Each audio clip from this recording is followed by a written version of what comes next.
خیلی از ما به خاطر اینکه از موبایل استفاده می‌کنیم یا کارهای روزمره که پشت میز نشین شدیم، باعث شده که به سمت آرزه کیفوزیس یا قوس پیش بریم.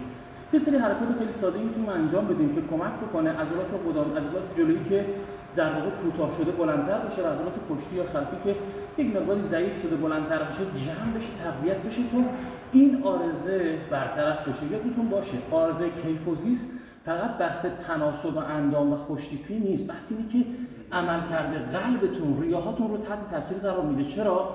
چون قفسه سینه در واقع جمع شده، عضلات قدامی جمع شده و باعث شده قلبتون، ریه‌هاتون به شدت تحت فشار باشه. حالا حرکات چیه؟ از دمبل استفاده می‌کنید یا بدون دمبل. به این شکل قرار بگیرید.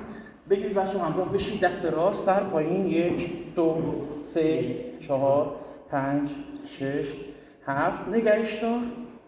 بذار پایین، برو دست چپ، سر پایین، 1 2 3 4 5 6 7 8 جفت دست، 1 2 3 4 5 6 7 8. حالا دستا رو بیارید سمت عقب، 2 3 4 5 6 7 و 8.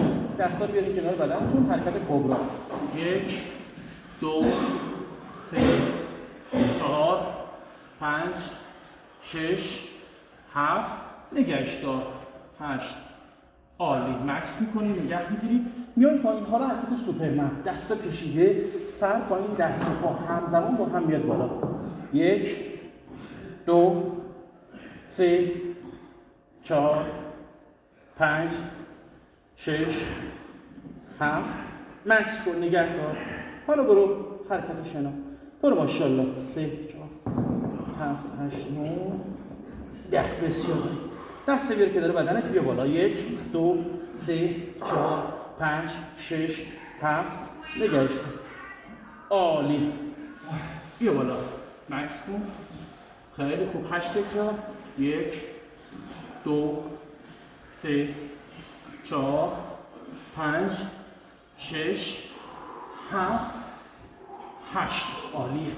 ببین درسته که شما وقتی ورزش میکنی احساس خستگی به دست میده، اما در نهایت میخواد به تو قدرت و تراوت و زیبایی بده. پس حتما در طول روز ورزش رو جزء لاینفک برنامه روزانه قرار بده و از فواید و خواص جادوییش بهره مند شو. خوش‌تیپی بها داره رفقا، بهاشو بپردازید.